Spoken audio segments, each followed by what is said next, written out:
पुण्यात गेल्या 24 तासात मुसळधार पाऊस पडलेला आहे। अगदी घाटमाथा परिसर असेल किंवा पश्चिम महाराष्ट्राच्या जवळपासचा जेवढा एरिया आहे त्या सगळ्यात मोठ्या प्रमाणात पाऊस झाला आणि या सगळ्यानंतरच म्हणजे पुणे शहर असेल किंवा पुणे जिल्ह्याचा भाग असेल, वेगवेगळ्या धरणांचा जो कॅचमेंट एरिया असतो या ठिकाणी पाऊस पडला। त्यानंतर खडकवासल्यामधून मोठ्या प्रमाणात विसर्ग सुरू करण्यात आला। जवळपास रात्रभरात 40,000 क्युसेकने पाणी सोडण्यात आलं आणि यानंतर परिस्थिती काय झाली पुण्यामध्ये ते दाखवण्यासाठी आता मी उभा आहे। 3 ते 4 लोकांचे जीव गेले, पण सगळ्यात महत्त्वाचं म्हणजे मी ज्या ठिकाणी आता उभा आहे तिथून तुम्हाला ही दुथडी भरून वाहणारी मुठा नदी दिसत असेल आणि या मुठा नदीच्या रिव्हर बेसिन ज्याला आपण म्हणतो या नदीच्या काठावरती जो काठ एरवी खरं तर कोरडा असतो या काठावरती गोठा होता आणि या गोठ्यामध्ये काल जवळपास 10 ते 12 गायी होत्या आणि रात्रभरात अचानक पाणी वाढलं आणि पाणी वाढल्यामुळे गायी बांधून ठेवलेल्या होत्या आणि त्या तिथेच गेल्या। खरं तर दुभती जनावरं होती। आपल्या घरातली दुभती जनावरं गेल्यानंतर शेतकऱ्याला नक्की काय वाटतं, माझ्यासोबत आत्ता ते इथे आहेत, त्यांच्याशीच आपण बोलू नक्की काय झालं आणि काय नाही। त्यांचा गोठा आहे, पलीकडे त्यांची खरं तर वखार पण आहे कारण त्या साईडला तिकडे स्मशानभूमी पण आहेत। तुमचं नाव मला सांगा आणि नक्की काय घडलं काय काल रात्री? रात्री आम्ही 12 वाजेपर्यंत होतो तेव्हा काय पाणी नव्हतं। अचानक 12च्या नंतर घरी गेल्यावर एकदम पाणी वाढलं आणि आम्ही आलो तर गोठ्यात सगळे पाणीच झालं होतं। 12-12:30 आम्ही 4च्या टायमाला 4-4:30ला आलो ना इकडं पाणी बघायला, ते सगळं गोठ्यात फुल पाणीच होतं। पूर्ण गोठा भरला होता? गोठा भरला होता। आम्हाला गोठ्यात पण येता येईना इतकं पाणी हे होतं। गुरं नंतर आम्ही पार 6 वाजल्यावर गुरं बाहेर काढली, त्यातली 4 गुरं वाचली, बाकीची 10 ते 12 जनावरं मेली। दुभत्या गायी होत्या काय नक्की? चांगल्या चांगल्या गाय होत्या, ह्याच्या गिर जातीच्या गाय होत्या। तुमचा धंदा दुधाचा आहे? हा, दुधाचा। आणि शेती आपली होती म्हणून आपल्याला आवड होती गोठ्याची, इथं जागा होती आपली, त्यामुळे पाळलेल्या होत्या। पण अचानक असं झालं त्यामुळे काय आता सगळे हे पण मला विचारायचं की अगदी नदीच्या अगदीच तुमच्या बाजूला इथं गोठा आहे? सर्वे नंबर आहे, आमची जागा आहे ना, शेती आहे आमची, शेती आहे आमची, शेतीच्या सर्वे नंबरची जागा आहे ही, वखार आहे इथं आणि नदी खाली आहे, नदी खाली आहे आणि हे उंच आहे, उंचावरच आहे। त्या काही आंब्याची झाडं हे कारखाने बिरखाने हे आपले उंच जागा आहे आणि नदी ह्याच्यापासून खाली पलीकडे नदी लागली। ही सर्वे नंबरची जागा आहे आमची, 24 सर्वे नंबर 4। उरलेली जनावर नक्की कसे काय वाचले, नक्की काय झालं? ते त्यांची दावी, त्यांची एक दाव होतं ते तुटल्यामुळे त्यांनी मानावर केल्यामुळे ते वाचले।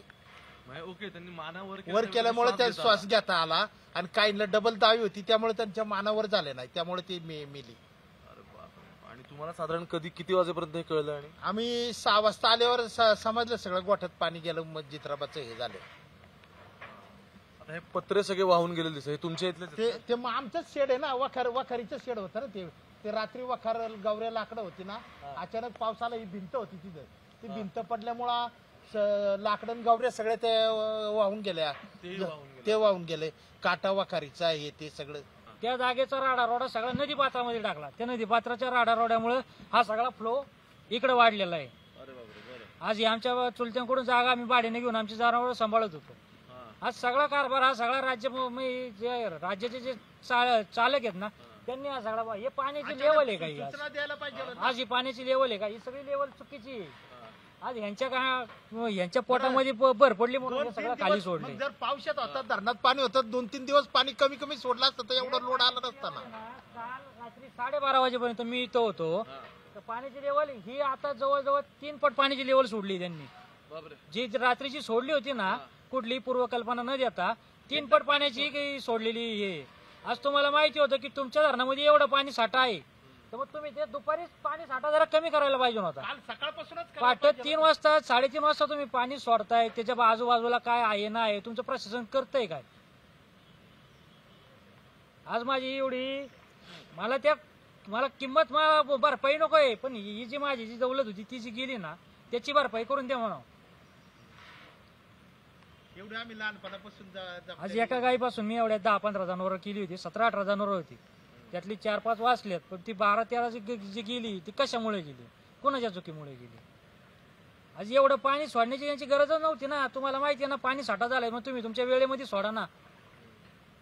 आज 3 पट पाणी सोडतोय तुम्ही। हे पाणी याच्या आधी 97 साली एवढं पाणी सोडलं होतं यांनी, 97 साली म्हणतो 97 साली आणि त्याच्यावरती आज ह्यांना काय आता काय मुसकाडली पाहिजे ते मुख्यमंत्री उपमुख्यमंत्री इथं झाले तर मी मुसकडीन त्यांना लायकी नाही त्यांची मुख्यमंत्री उपमुख्यमंत्री व्हायची. अहो एवढं पाणी तेव्हापासूनच इथे गोठाडी जमीन आहे. हो आमची शेती आहे ही. आम्ही मालक आहे गावाले इथले आम्ही. एवढं पाणी कधीच येत नाही. आता हे आमची भर आहे ना नदी पात्रापासून 6 फूट 7 फूट उंच आहे. नदी पात्र किती मोठं आहे त्याच्यापेक्षा 6 फूट उंच आहे. तरी पाणी आता इथून मागपर्यंत आलेलं आहे. तरी चाललंय मग एकदम पाणी सोडलंय ना. माणूस तिथपर्यंत पाणी होतं. अहो मशानभूमी अर्धी पाण्यात बुडली होती एवढं पाणी. बापरे. ही भिंत आहे ना भिंत समोरची भिंत ही समोरची भिंत अख्खी पाण्यामध्ये होती. कशी काय ती जनावर जगतील. यांनी पूर्व कल्पना दिलीच नाही आम्हाला की तुमची जनावर इथली हलवा काही करा काही नाही.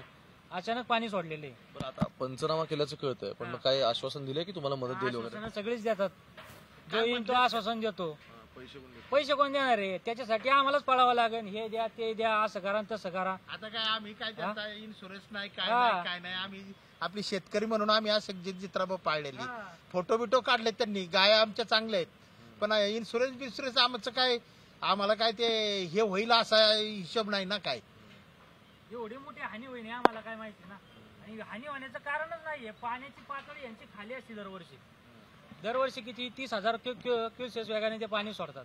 आज काल पाणी 40 सोडलं. 55,000 क्युसेस वेगाने पाणी सोडलंय. चंद्रकांत पाटलांच्या मीटिंग मध्ये मगाशी अरविंद बारटके येऊन सांगून गेले आम्हाला की यांनी 55,000 क्युसेस वेगाने पाणी सोडले. बापरे. मग यांची डोकेलिटी काय आहे. ते लोक मारायची वरून पैसे घ्यायचे ते पैसे खायचे लोकांपर्यंत जाऊन द्यायचे नाही. यांनी लोक मारायसाठी जनावर मारायसाठी ते प्रकरण केलेलं आहे बाकी काही नाही. आपण पुण्यात किती लोकांना किती त्रास झाला या गोष्टीचा किती त्रास झाला. पाणी गेलं अचानक रात्रीचं पाणी सोडल्यामुळे या घटना घडल्या तेव्हा पाणी कमी केलं त्याचं सगळ्यांना बाहेर काढलं हे केलं ते केलं आता परत पाणी सोडलं. नाही पण दुपारनंतर आता परत पाणी सोडणार असं सांगितलं होतं त्यांनी. मला ना एक म्हणजे अधोरेखित करायची गोष्ट अर्थात त्यांच्या भावना आहेत ते स्वाभाविक आहे ते सगळं बोलणं. हा गोठा बघा त्यांचा पत्र्याने इथे बांधलेला नेहमी एवढं पाणी येत नाही हे त्यांचं म्हणणं आहे. त्यामुळेच अर्थात त्यांनी तो इथे बांधलेला आहे. तिथे मालक आहे तिथे 97 नंतर पहिल्यांदाच इतकं वर पाणी आलं आणि त्यामुळे बाजूला तिकडे त्यांची लाकडाची वखार आहे कारण त्याच्या पलीकडे स्मशानभूमी आहे. त्यामुळे जवळपास 5,000 गवऱ्या त्यानंतर त्यांची काही टन तिथे लाकडं असतील ती आणि इथे त्यांची दुभती जनावरं सगळी होती. आणि हा गोठा आता इथून आता म्हणजे गेल्यातच जमा आहे कारण त्याचे पत्रे पण बऱ्यापैकी वाहून गेलेत ह्या गोठ्याचे. आणि या साईडला तुम्ही जर पलीकडे पाहिलं तर हे पाणीच साठलं. जोपर्यंत पाण्याचा निचरा होणार नाही तोपर्यंत इथं खाली काय आहे काय नाही हे कळणार नाही. पण आता इतकी जनावरं सगळी वाहून गेल्यानंतर त्याचं नक्की काय करावं लागलंय त्याचं काय झालंय ते दाखवण्यासाठी थोडं पाण्यातून वाट काढून आपण थोडं पुढे जाऊ. ही जी भिंत आता मगाशी दाखवते ना या भिंतीच्याही वर पाणी होतं असं त्यांचं म्हणणं आहे. याचा अर्थ या संपूर्ण चढाने पाणी वरपर्यंत आलं होतं ही गोष्ट आता अगदी स्पष्ट झाली आहे. हा कच्चा रस्ता आहे म्हणजे जिथून मी चालत आलोय. हे शेतकरी येऊन आता आपल्याला स्वतःला दाखवतील की त्यांची जनावर नक्की त्यांनी आता कुठं पुरलीत आणि त्याचं नक्की काय झालंय. कारण काय एकदा ती जनावरं गेल्यानंतर त्याचा काय पर्याय नसतो. म्हणजे पालिकेची माणसं आलीत की नाही आता आपण एकदा ते पण विचारायचा प्रयत्न करू. मी फार वाट काढत इथपर्यंत आलो कारण आपल्या शेतकऱ्यांना भेटायचं होतं. नक्की काय घडलंय काय नाही हे जाणून घ्यायचं होतं आणि म्हणून इथपर्यंत आलो. तुम्हाला आता व्हिज्युअल्स मध्ये हा जो सगळा हे खणलेली माती वगैरे सगळं दिसत असेल. हा डोंगराचा थोडासा भाग आहे टेकडीचा ढीग आहे हा. इथं सगळी त्यांची आत्ताची जनावर ही सगळी माझ्या माहितीनुसार गाडलेली आहेत. इथंच गाडलेली आहे सगळी जनावर. इथंच JCB आणून आम्ही स्वतःच्या घरच्यांनी JCB आणला. महानगरपालिकेची भक्त माणसं आली त्यांनी आम्हाला जनावर बाहेर काढून दिली इथं आणून दिली. मग ते आम्ही त्याच्यामध्ये टाकून व्यवस्थित ती काढून टाकली. स्वखर्चानीच केली ती आम्ही. JCB आणला आम्ही आमच्या पैशानी ते उकरलं तिथं गाडली. फक्त महानगरपालिकेची लोक आली तिथून आम्हाला जनावर बाहेर काढून दिली त्यांनी आणि बस एवढी मदत त्यांनी केली आम्हाला पालिकेच्या माणसांनी. नदीपात्र पाहिलं तुम्ही इथून साधारण किती लांब आहे. त्यांचा गोठा तिथे पलीकडेच होता आणि मी म्हणजे एवढं लांब येण्यासाठी आणि ह्या लोकांपर्यंत पोहोचण्याचा मूळ प्रयत्न हाच आहे की आज दिवसभरात ज्या ज्या ठिकाणी पाऊस झाला त्यातली ही एकमेव घटना आहे की ज्या ठिकाणी सगळ्यात जास्त ज्याला आपण असं म्हणू की दुभती जनावर जाण्याची जी घटना घडलेली होती ती ह्या शेतकऱ्यांसोबत घडलेली आहे. जागा मालक तिथले आहे वखार आहे यांचं तिथे दुभती जनावर गेल्याचं दुःख काय त्यांच्या चेहऱ्यावर तुम्हाला दिसत असेल. आणि आता ही म्हणजे पावसाचं पाणी येऊन हा चिखल झालेला नाहीये. ह्या चिखलामध्ये त्यांनी इतक्या वर्ष संगोपन केलेल्या आणि इतक्या वर्ष जीवापाड जपलेल्या सगळ्या जनावरांचं आता रक्त आहे आणि ते त्यांच्या भावना सगळ्या ह्या मातीत आता पुरल्या गेलेल्या आहेत. कॅमेरा पर्सन गोपाळ हरणेसोबत मी ओंकार वाबळे, मुंबई तक, पुणे.